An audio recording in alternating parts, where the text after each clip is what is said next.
Okay, hello everyone. This is Pauline Crawford, and I am the ambassador of Magical Conversations, and I'm very passionate about interviewing men of the future now. And I have with me Garry Turner. Hi, Garry. How are you today? Hello, Pauline. I'm very well, and thanks for inviting me on today. And as my viewers might notice, we're both speaking with an English British accent. So, as many people know, I live in America now, but Garry, you're actually in Great Britain. Are we allowed to call it that nowadays, or are you in the UK? We'll keep it the UK for simple. Okay. And Gary's an international product manager. What product he's managing is not referenced here today, but he does live and work with many men and women. But the topic today, Garry, is what's going on for men in business today and in life, given many changes with the balance of men and women. But really, I want to ask you, what do you think for you men are coping with, dealing with, managing? How do they see the world?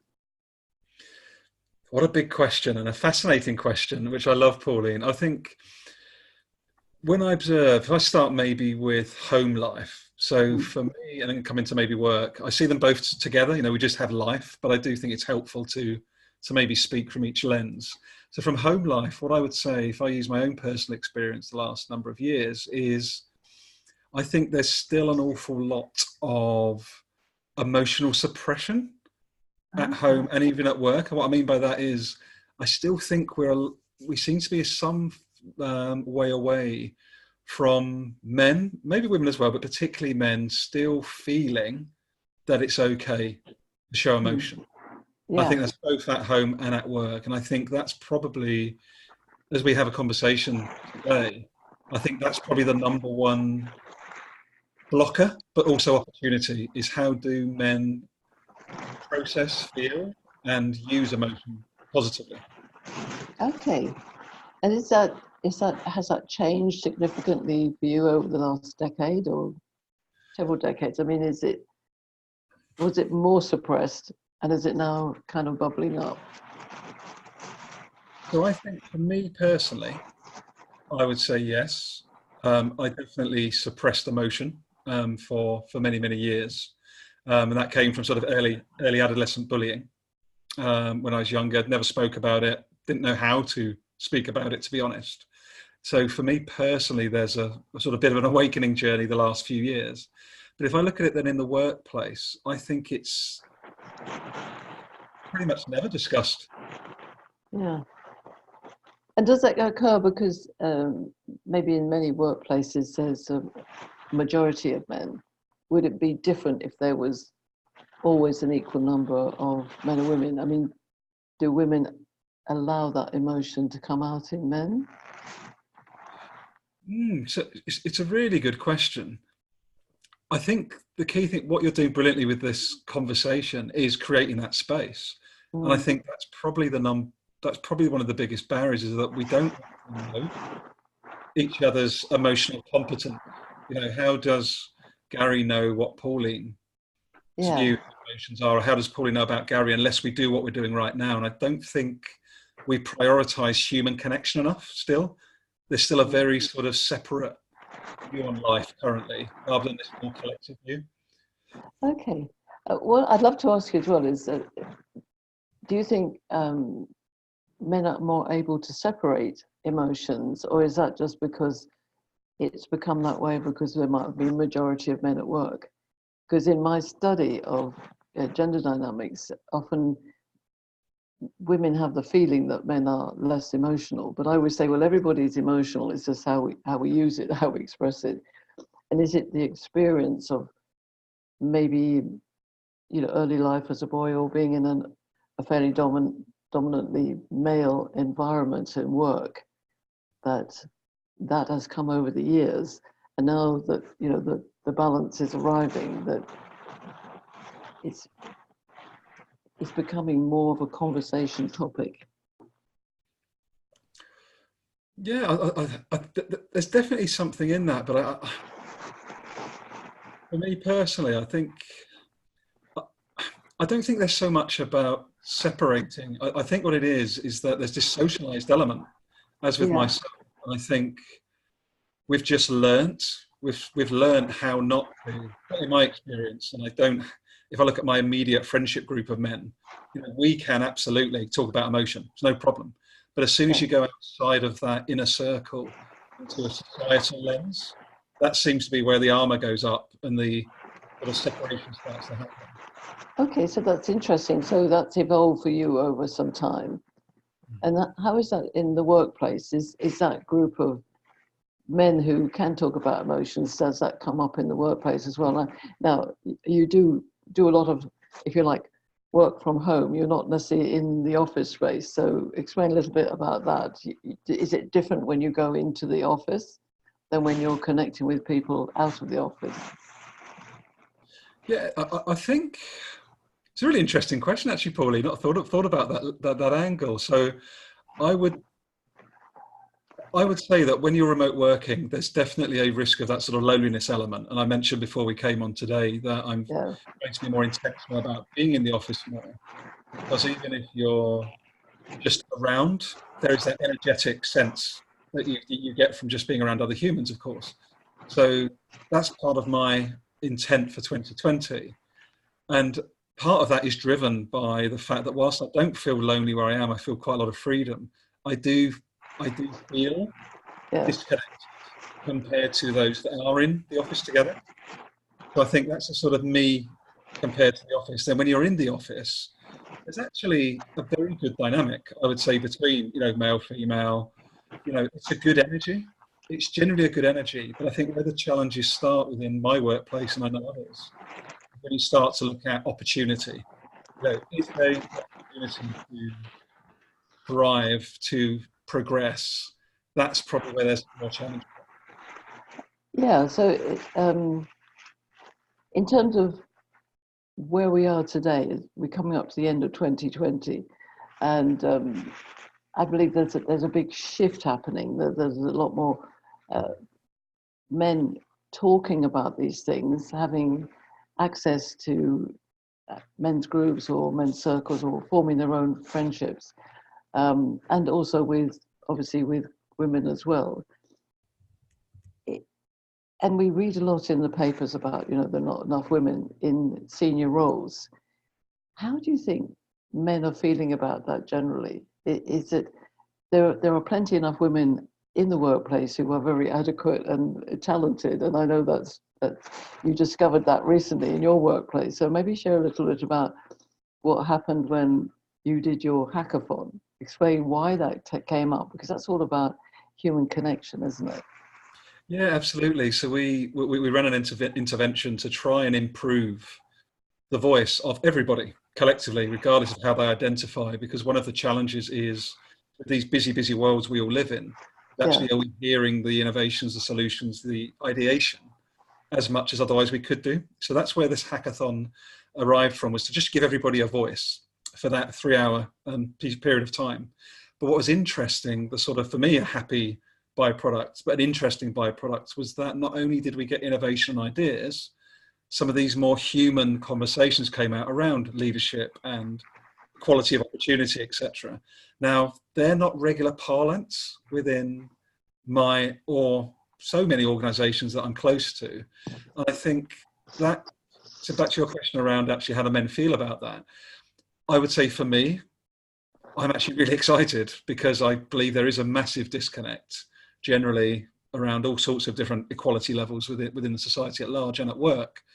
But I do know, and I'm not just speaking about my work organization, I'm talking about my friendship group as well, there is a lack of genuine understanding at times. I think it comes from, I don't want to speak for them, for my friends and work colleagues, but I think it's just the fact that because I haven't had the challenges that other groups, you know, whether it be female, whether it be BAME, or however people identify, because we haven't had to deal with the challenges that others have had yeah. to deal with, there's a lack of understanding, if I'm honest. I think that's a bit of a gap right now. So it's not a right or wrong. Again, it's back to this connection point. How do we understand what each other is seeing? Yeah, and that's what I think is occurring. It's not you know, the division is not always conscious and deliberate. It's occurred over time. And as you say, if we don't actually come up to the situation where maybe women say, but hey, you know, we're not in senior roles, and men go, oh, gosh, oh, what does that mean? So we know the facts out there, and it's something I study a lot, that, you know, there are more all-male leadership and management and boards than there are mixed ones or female ones.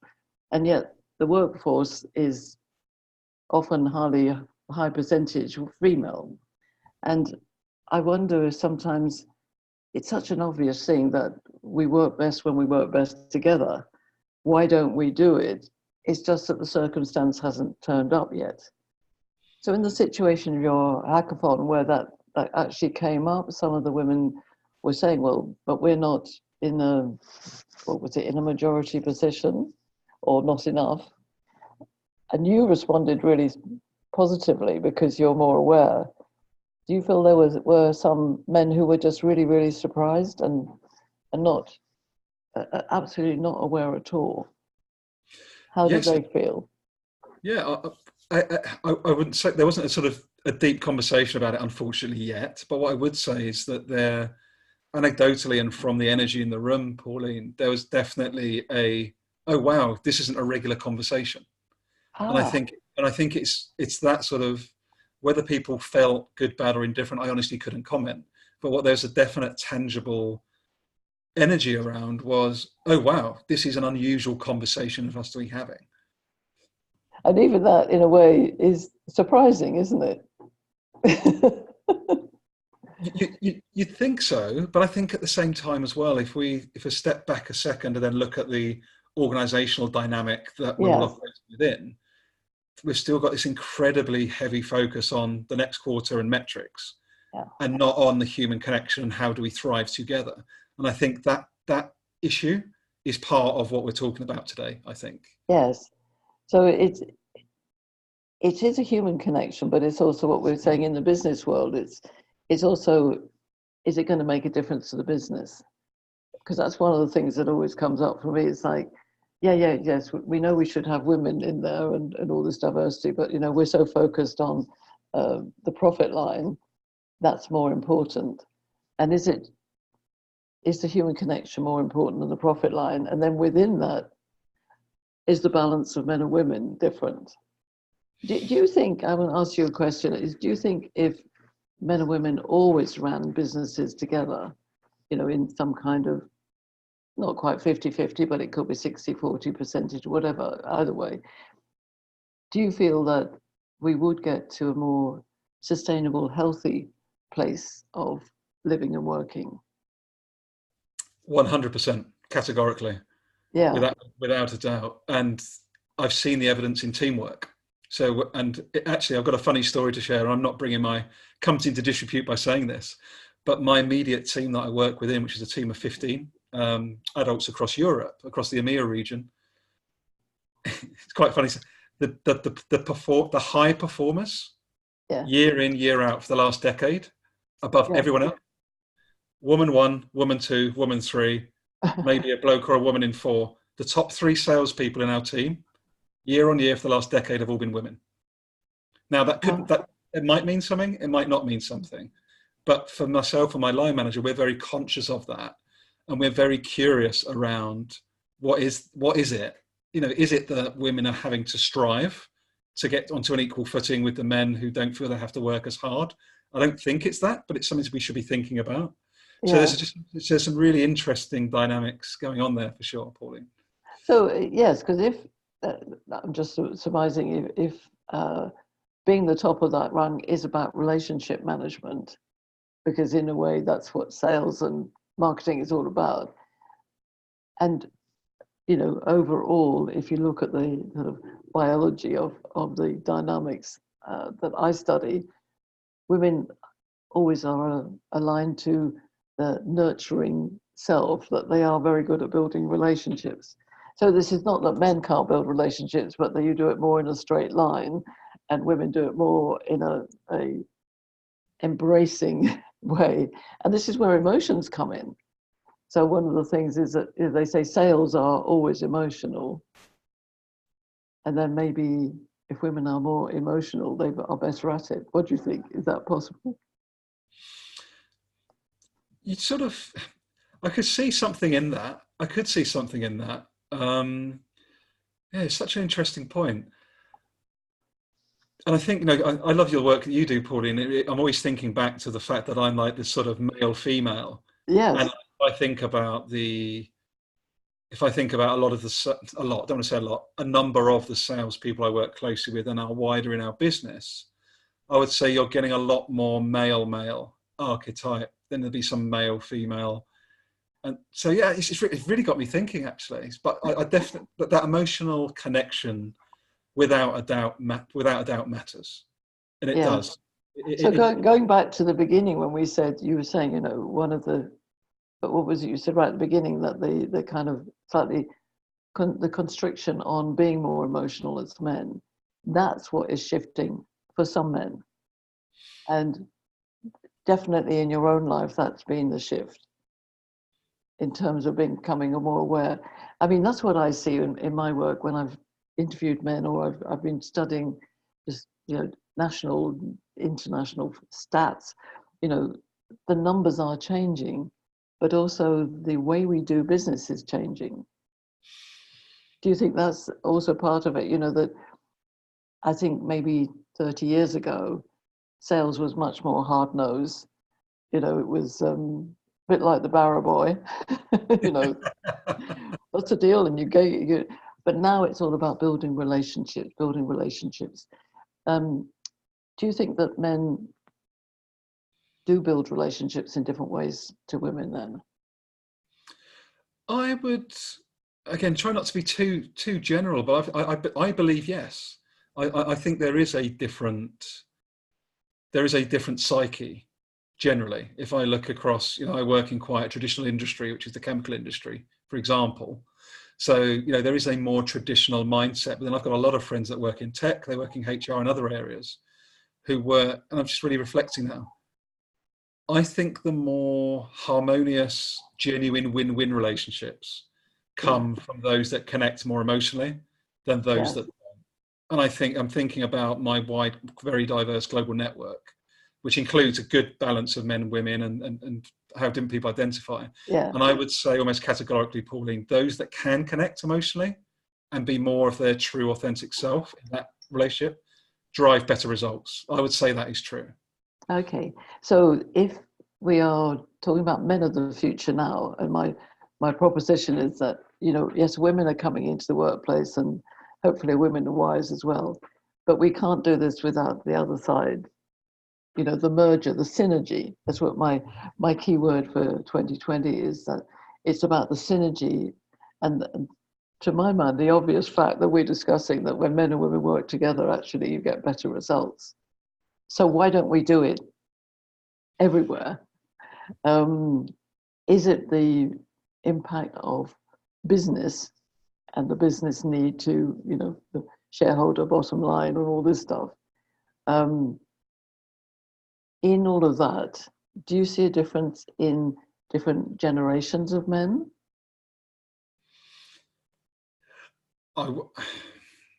Definitely. And if I look at my own, I love my dad. I love my dad to the moon and back, but he's a very, very closed book emotionally. Yeah. And then you look at me, that's where I learnt my closed emotions from. And I've been lucky to be surrounded by a group that's helped me realize, okay, I don't need to live that way. So if I look back, I would say definitely, like, we are evolving. There's a definite evolution into being more open to these emotions that are coming and going. Yeah. So sure. what advice would you give to anybody watching this, especially men to start with? If men who aren't aware are watching this, what advice would you give them from your own development to be able to step into 2020 in a new way? Yeah, my advice would be, or my recommendation would be, is whenever you get that feeling, and none of these, I call emotions data points, Pauline. Okay. And that's not to dismiss them, but that's what it's a data point of what we're thinking in the moment. Yeah. So, whether it's anger, fear, happiness, joy, elation, whatever that feeling is at the moment, give yourself 30 seconds just to feel that feeling and try and understand where it's coming from. So is it the thought about going to meet your wife? Is it you're frustrated and you pass over for promotion? But try and join the dots a little bit around what's actually driving or behind the emotion rather than just react to it. I think that would be my major recommendation. I think that's great. I love the use of data point. You see, that's a very male approach, which is lovely. I mean, I get that because I'm a bit of a masculine-minded woman, and I'm into, you know, mathematics and things. But I think what I've discovered is that language is really important for tuning in. So my advice to any women who are watching that is to take note of that as well, because for women to tune in to men, I think we used to use some of the language that men understand. So here's another question, is what would you advise women to do in order to understand men? Do you know something? I think it would be a similar sort of message in a way, because I don't believe that either is perfect at understanding and processing emotion. So I think it's the conversation. It's actually, how do we almost accountability partner each other? How can we find someone that we feel comfortable with to practice processing our emotion? You know, what are you working on, Pauline, today? Or what experience over the last week, Pauline, have you had that you took time to understand? And guess what? I'll share with you what I did. So I think this is a beautiful opportunity to learn from one another, and whatever that means to us. Yeah, I love that. I think that I'm not crying. It's right. My eye maker's running. I think it's really important to take that data point, do the pause, and then for women also and men to understand that we are amazingly and beautifully different, and that's okay. Although there are lots of similarities about us as well. It might be age, might be nationality. It might be that, you know, we're artists or mathematicians or something. Whatever it is, we can find that connection, but to always recognize that we're different. And one of the things I discovered is that most often people are not aware of their emotions in the moment. And what you said is so good, is just to pause and reflect on it without being fearful of somebody else's response.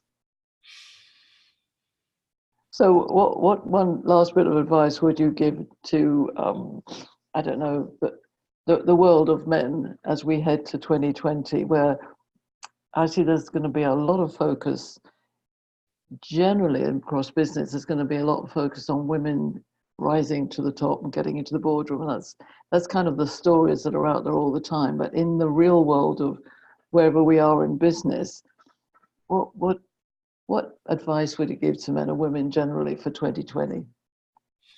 My recommendation, my invitation for 2020 is to connect, learn and understand from one another intentionally, because the data is out there. You've shared it already, Pauline. Like the business benefits of us coming together, connecting, sharing and growing together, and innovating together is far better than having the current status quo.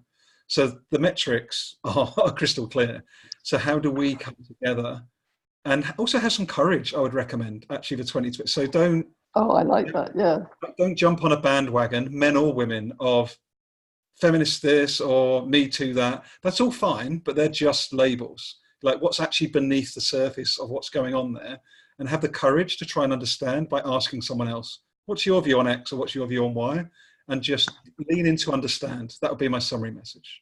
That is fantastic. And that is exactly what I'm passionate about with Magical Conversations, is to lean in and ask those questions and allow time for things to bubble and get into conversation. Garry, this has been a wonderful conversation, and I hope for those people who watch this will take note of that, because Garry and I, we're both passionate about 2020, aren't we? 2020 is about perfect vision. Hey, let's make sure that we go forward in a way that works for everybody. Thank you, Garry, for joining me today, and thank you. I'll close the interview now and stay on the line, but thank you for joining us. Take care. Thanks, Pauline.